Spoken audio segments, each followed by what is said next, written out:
لیکن اس وقت نبی کریم صلی اللہ علیہ وسلم نے ادب اور محبت سے فرمایا کہ میں اپنے رب کی بارگاہ میں کئی مرتبہ عرض کر چکا ہوں، اب مجھے اپنے رب سے حیا آتی ہے، میں اس کے فیصلے پر راضی ہوں اور اسی کو دل و جان سے تسلیم کرتا ہوں۔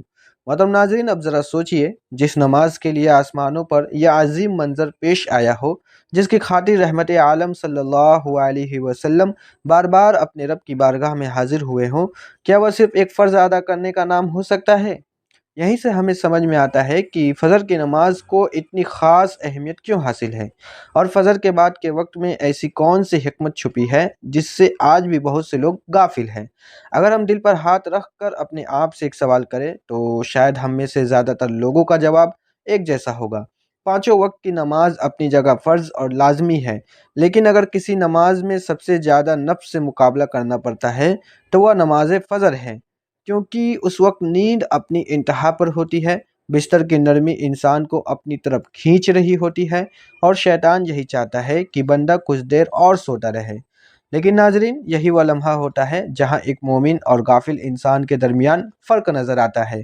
جو اپنے رب کی پکار پر لبیک کہہ کر اٹھ کھڑا ہوتا ہے، اللہ تعالیٰ اس کے لیے ایسی برکتیں مقدر فرماتا ہے جن کا اندازہ ہر کسی کو نہیں ہوتا۔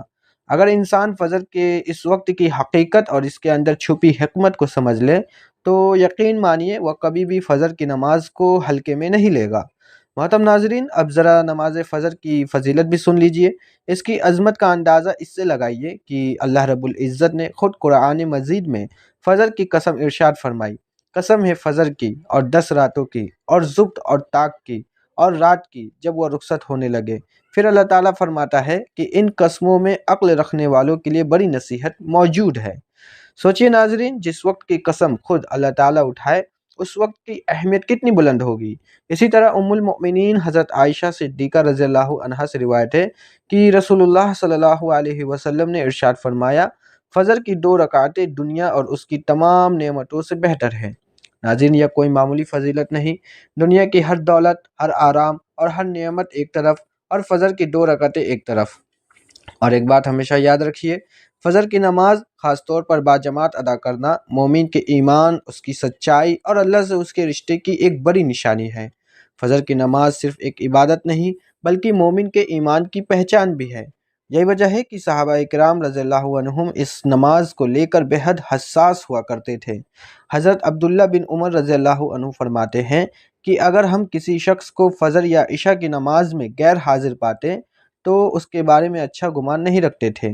ذرا سوچئے ناظرین، یہ کوئی معمولی بات نہیں۔ اس سے اندازہ ہوتا ہے کہ صحابہ کی نگاہ میں ان دونوں نمازوں کا مقام کتنا بلند تھا۔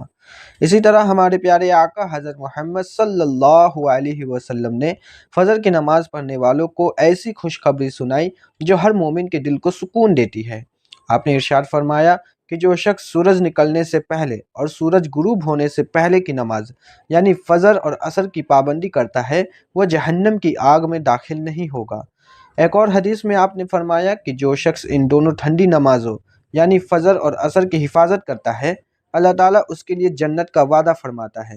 محترم ناظرین، جہاں فجر کی نماز پر اتنی بڑی بڑی فضیلتیں بیان کی گئی ہے وہیں اسے چھوڑ دینے والوں کے لیے سخت تنبیہ بھی آئی ہے۔ روایت میں آتا ہے کہ ایک بار رسول اللہ صلی اللہ علیہ وسلم کے سامنے ایسے آدمی کا ذکر کیا گیا جو صبح ہونے تک سویا رہتا تھا اور فجر کی نماز ادا نہیں کرتا تھا۔ یہ سن کر نبی کریم صلی اللہ علیہ وسلم نے ارشاد فرمایا کہ ایسے شخص کے کانوں میں شیطان پیشاب کر دیتا ہے۔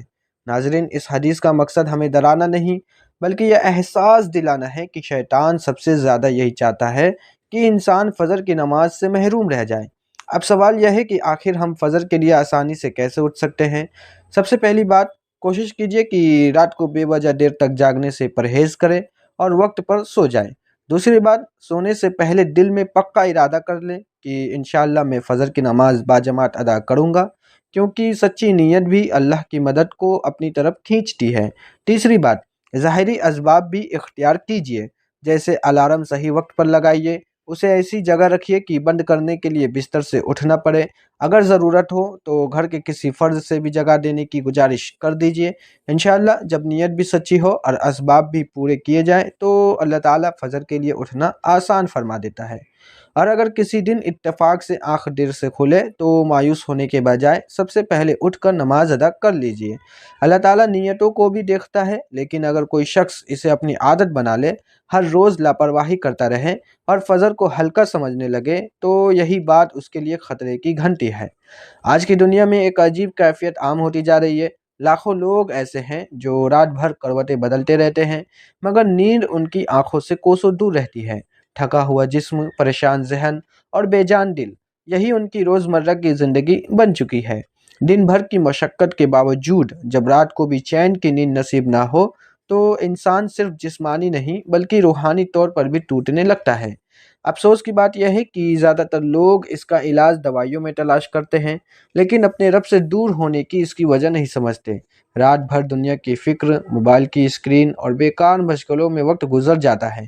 پھر جب فجر کا وقت قریب آتا ہے تو کچھ دیر کے لیے آنکھ لگتی ہے اور انسان یہی سمجھتا ہے کہ اب یہی اس کی راحت ہے۔ لیکن ناظرین، حقیقت اس سے بالکل جدا ہے۔ وہ نیند جسم کو آرام تو دے سکتی ہے، مگر دل کو سکون نہیں دیتی۔ اس لیے بہت سے لوگ 8 گھنٹے سو کر بھی تھکے ہوئے اٹھتے ہیں، اور کچھ لوگ تھوڑی دیر آرام کر کے بھی تر و تازہ محسوس کرتے ہیں۔ فرق صرف اتنا ہوتا ہے کہ ایک نے اپنے دن کی شروعات اللہ کے ذکر سے کی اور دوسرے نے غفلت سے۔ کبھی آپ نے تدبر کیا، جب انسان رات بھر بے چین رہتا ہے اور آخر میں فجر کے وقت نیند اس پر غالب آتی ہے، تو کیا یہ صرف اتفاق ہے یا پھر شیطان یہی چاہتا ہے کہ بندہ اس مبارک وقت کی برکتوں سے محروم رہ جائے؟ محترم ناظرین، بہت کم لوگ ایسے ہوتے ہیں جو اس وقت اپنے دل کی وہ خاموش آواز سن لیتے ہیں جو ان سے کہتی ہے، اٹھو، اپنے رب کے سامنے کھڑے ہو جاؤ، وضو کرو، نماز ادا کرو اور اپنے دل کو اللہ کے ذکر سے زندہ کر لو۔ یقین مانیے، جو لوگ اس پکار پر لبیک کہتے ہیں، اللہ تعالیٰ ان کی زندگی میں ایسا سکون اتار دیتا ہے جسے دنیا کی کوئی دوا نہیں دے سکتی۔ اسی موضوع پر ایک بےحد دل نشین صوفیانہ نظم بھی مشہور ہے، جس کا ترجمہ ایک مسلم دانشور نے کیا۔ اس نظم کا ایک جملہ دل کو جھنجھوڑ دیتا ہے: دوبارہ مت سو جانا، صبح کی ٹھنڈی ہوائیں تمہارے لیے ایک راز لے کر آتی ہے۔ دوبارہ مت سونا، اپنے دل سے پوچھو تم آخر چاہتے کیا ہو۔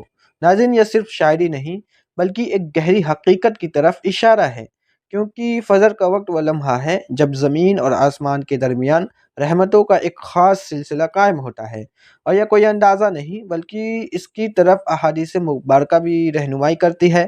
رسول اکرم صلی اللہ علیہ وسلم نے ارشاد فرمایا کہ رات اور دن کے فرشتے باری باری انسانوں کے ساتھ رہتے ہیں، اور فجر و عصر کے وقت ان کی ڈیوٹیاں تبدیل ہوتی ہے۔ پھر جو فرشتے اوپر لوٹتے ہیں، اللہ تعالیٰ، حالانکہ وہ سب کچھ جانتا ہے، ان سے فرماتا ہے: تم نے میرے بندوں کو کس حال میں چھوڑا؟ فرشتے عرض کرتے ہیں: اے ہمارے رب، جب ہم انہیں چھوڑ کر آئے تب بھی وہ تیری عبادت میں مشغول تھے، اور جب ہم ان کے پاس پہنچے تب بھی انہیں نماز ادا کرتے ہوئے پایا۔ اب شاید آپ کے ذہن میں یہ سوال بھی پیدا ہو رہا ہوگا کہ آخر فجر اور عصر کے اوقات میں سونے سے کیوں منع کیا جاتا ہے؟ کیا یہ صرف ایک دینی حکم ہے یا اس کے پیچھے کوئی ایسی حکمت بھی ہے جسے انسان اپنی زندگی میں محسوس کر سکتا ہے؟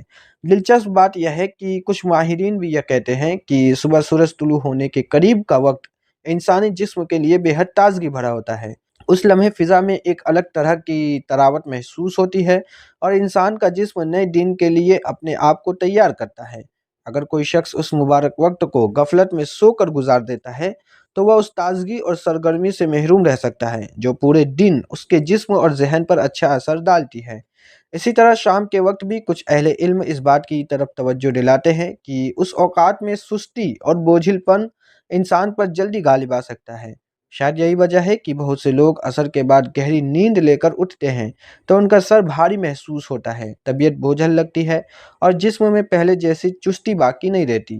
محترم ناظرین، چاہے ہم ان باتوں کی تمام حکمتوں کو سمجھ پائے یا نہ سمجھ پائے، لیکن ایک مومن کے لیے سب سے بڑی بات یہ ہے کہ وہ اللہ اور اس کے رسول صلی اللہ علیہ وسلم کی تعلیمات پر بھروسہ رکھے، کیونکہ بہت سی حکمتیں ایسی ہوتی ہیں جن کا علم انسان کو بعد میں ہوتا ہے، جبکہ اللہ کا حکم پہلے ہی آ چکا ہوتا ہے۔ یہی وجہ ہے کہ نماز فجر کے بارے میں جتنی فضیلتیں احادیث میں بیان ہوئی ہے، شاید ہی کسی اور عمل کے بارے میں اتنی تاکید ملتی ہو۔ رسول اکرم صلی اللہ علیہ وسلم نے ارشاد فرمایا کہ اگر لوگوں کو عشاء اور فجر کی نماز کا ثواب اور فضیلت معلوم ہو جائے تو وہ ہر حال میں ان نمازوں کے لیے آئیں گے، چاہے انہیں گھسیٹ کر ہی کیوں نہ آنا پڑے۔ ذرا تدبر کیجئے ناظرین، ایک طرف یہ عظیم بشارتیں ہیں، اتنی بڑی فضیلتیں ہیں، اور دوسری طرف ہماری غفلت، ہماری سستی اور ہماری لاپرواہی۔ یہی وہ چیز ہے جس پر ہر مومن کو اپنے دل میں غور کرنا چاہیے۔ محترم ناظرین، اب تک ہم نے فجر کی نماز کی فضیلت بھی سنی اور اس کی عظمت بھی جانی، لیکن اب آتے ہیں اس سوال کی طرف جس کے لیے شاید آپ شروع سے اس ویڈیو کو دیکھ رہے ہیں۔ آخر فجر کی نماز کے بعد سونے کا راز کیا ہے؟ کیا واقعی اس وقت سونا منع ہے؟ اور اس بارے میں نبی کریم صلی اللہ علیہ وسلم نے کیا تعلیم فرمائی؟ سب سے پہلے ایک بات اپنے ذہن میں بٹھا لیجئے کہ بہت سے لوگ بنا علم کے کہہ دیتے ہیں کہ فجر کے بعد سونا حرام ہے، جبکہ حقیقت یہ ہے کہ قرآن مجید میں اس طرح کی کوئی صاف مناہی موجود نہیں، لیکن صبح کے اس مبارک وقت کی ایسی فضیلت ضرور بیان کی گئی ہے کہ ایک مومن کا دل خود ہی اس وقت کو غنیمت سمجھنے لگتا ہے۔ اللہ تعالیٰ سورہ آل عمران میں ان خوش نصیب بندوں کا ذکر فرماتا ہے جو سحر کے اوقات میں استغفار کرتے ہیں، یعنی جب زیادہ تر لوگ گہری نیند میں ہوتے ہیں، اس وقت اللہ کے کچھ بندے اپنے ہاتھ اٹھا کر اپنے رب سے مغفرت مانگ رہے ہوتے ہیں۔ سوچے ناظرین، جس وقت کو اللہ نے استغفار اور اپنی رحمت کے لیے پسند فرمایا ہو، وہ وقت کتنا مبارک ہوگا۔ پھر ایک اور مقام پر اللہ تعالیٰ ارشاد فرماتا ہے کہ اپنے رب کی تسبیح کرو سورج نکلنے سے پہلے اور سورج غروب ہونے سے پہلے، یعنی صبح کا یہ وقت صرف دن کی شروعات نہیں بلکہ بندے اور اس کے رب کے درمیان سب سے خوبصورت لمحوں میں سے ایک ہے۔ اور جب ہم اپنے پیارے آقا حضرت محمد صلی اللہ علیہ وسلم کی زندگی کو دیکھتے ہیں تو وہاں بھی یہی منظر نظر آتا ہے۔ حضرت جابر بن سمورہ رضی اللہ عنہ فرماتے ہیں کہ رسول اللہ صلی اللہ علیہ وسلم فجر کی نماز ادا کرنے کے بعد اپنی جگہ سے فوراً اٹھتے نہیں تھے بلکہ سورج طلوع ہونے تک اللہ کے ذکر میں مشغول رہتے تھے۔ ذرا غور کیجئے ناظرین، اگر فجر کے بعد کا وقت صرف سونے کے لیے ہوتا تو کیا ہمارے آقا صلی اللہ علیہ وسلم اپنی زندگی کا یہ مبارک حصہ اللہ کے ذکر میں گزارتے؟ اب ذرا اس حدیث مبارکہ پر بھی غور فرمائیے جو فجر کے بعد جاگنے کی سب سے بڑی دلیلوں میں سے ایک ہے۔ ہمارے پیارے آقا حضرت محمد صلی اللہ علیہ وسلم نے اللہ تعالیٰ کی بارگاہ میں دعا فرمائی، اے اللہ میری امت کے لیے صبح کے وقت میں برکت عطا فرما۔ ذرا تدبر کیجئے ناظرین، جب خود رسول اللہ صلی اللہ علیہ وسلم اپنی امت کے لیے صبح کے اوقات میں برکت کی دعا فرما رہے ہیں تو کیا ایک مومن کو یہ مبارک وقت سو کر گزار دینا چاہیے؟ یہی وجہ ہے کہ ہمارے اکابر اور اسلاف نے صبح کے ان لمحات کو کبھی ضائع نہیں کیا۔ ان کے نزدیک فجر کے بعد کا وقت صرف دن کی شروعات نہیں بلکہ رزق، برکت اور کامیابی کا آغاز ہوتا تھا۔ ناظرین، صحابہ اکرام رضی اللہ عنہم کی زندگی پر نظر ڈالیے۔ ان کا معمول یہ نہیں تھا کہ فجر کی نماز پڑھ کر دوبارہ بستر کا رخ کر لے، بلکہ نماز کے بعد یا تو اللہ کے ذکر میں مشغول رہتے یا پھر اپنے حلال رزق کی تلاش میں نکل پڑتے۔ اسی سلسلے میں حضرت عبداللہ بن مسعود رضی اللہ عنہ فرمایا کرتے تھے، صبح کا وقت برکت والا وقت ہے، اس وقت تجارت یا کسی حلال کام کا آغاز کرنا اللہ تعالیٰ کی طرف سے خیر اور برکت کا سبب بنتا ہے۔ یہی وجہ تھی کہ سلف صالحین بھی فجر کے بعد نیند کو پسند نہیں کرتے تھے۔ وہ جانتے تھے کہ جو شخص اس مبارک وقت کو غنیمت جان لیتا ہے، اللہ تعالیٰ اس کے دن میں ایسی برکت عطا فرماتا ہے جسے صرف دولت سے نہیں تولا جا سکتا۔ محترم ناظرین، اب یہاں سب سے بڑا سوال پیدا ہوتا ہے، اگر صبح کا وقت اتنا مبارک ہے، اگر اسی وقت کے لیے رسول اللہ صلی اللہ علیہ وسلم نے اپنی امت کے لیے برکت کی دعا فرمائی ہے، تو پھر آخر فجر کی نماز پڑھتے ہی دوبارہ سو جانے کو کیوں ناپسند کیا گیا؟ ذرا غور کیجئے، اگر کوئی انسان آپ کو یہ کہے کہ دن کا سب سے قیمتی حصہ صبح کا پہلا گھنٹہ ہے اور اسی ایک گھنٹے پر آپ کے دن کی برکت، آپ کی تازگی اور آپ کی محنت کا اثر نربھر کرتا ہے، تو کیا آپ اسے سو کر برباد کرنا چاہیں گے؟ یہی وجہ ہے کہ ہمارے اکابر صبح کے اس وقت کو غنیمت سمجھتے تھے۔ سب سے پہلی بات برکت۔ ہمارے پیارے نبی صلی اللہ علیہ وسلم نے دعا فرمائی، اے اللہ میری امت کے لیے صبح کے وقت میں برکت عطا فرما۔ اب سوچئے، جس وقت کے لیے خود نبی صلی اللہ علیہ وسلم دعا کر رہے ہو، اگر انسان وہی وقت ہر روز نیند میں گزار دے تو وہ کس چیز سے محروم ہو رہا ہوگا؟ دوسری بات، صبح کے بعد دوبارہ سونے کی عادت اکثر انسان کے اندر سستی پیدا کر دیتی ہے۔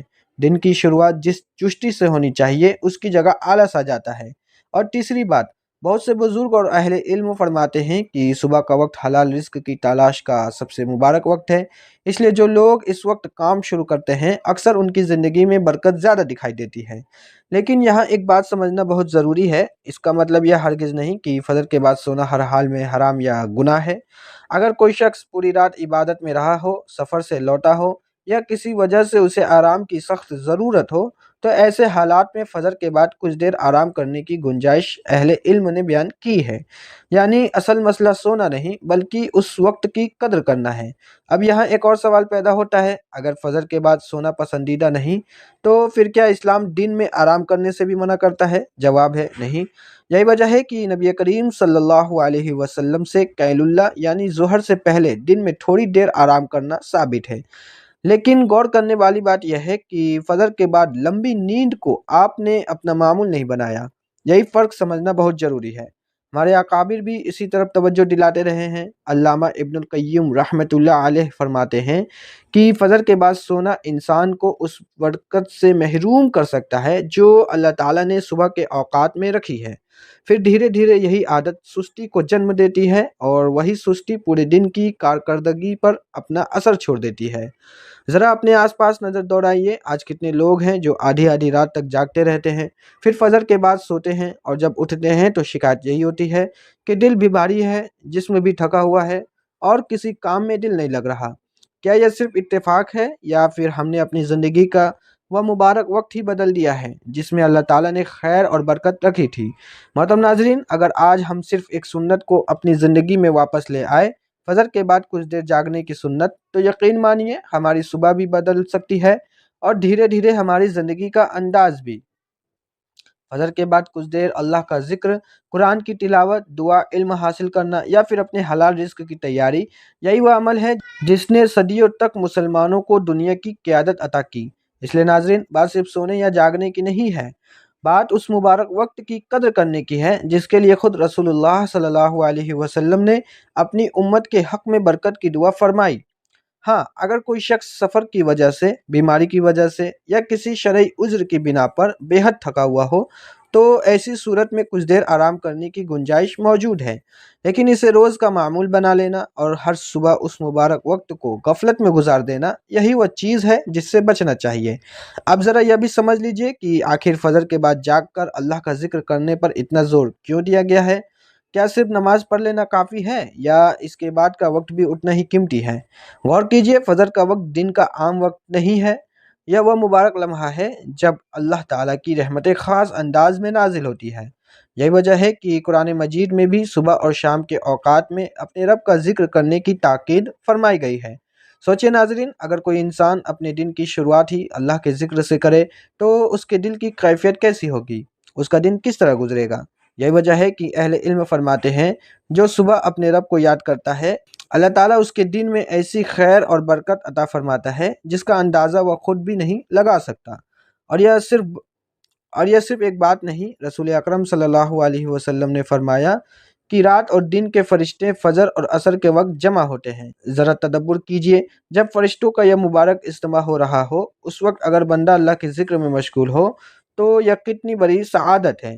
محترم ناظرین، جب آپ کی آنکھ کھلے تو سب سے پہلے اپنے رب کا شکر ادا کیجئے، وہ دعا پڑھیے جو ہمارے پیارے آقا صلی اللہ علیہ وسلم نے ہمیں سکھائی: الحمدللہ الذی احیانا بعد ما اماتنا والیہ النشور، یعنی تمام تعریفیں اللہ کے لیے ہیں جس نے ہمیں موت جیسی نیند کے بعد دوبارہ زندگی عطا فرمائی اور آخر اسی کی طرف لوٹ کر جانا ہے۔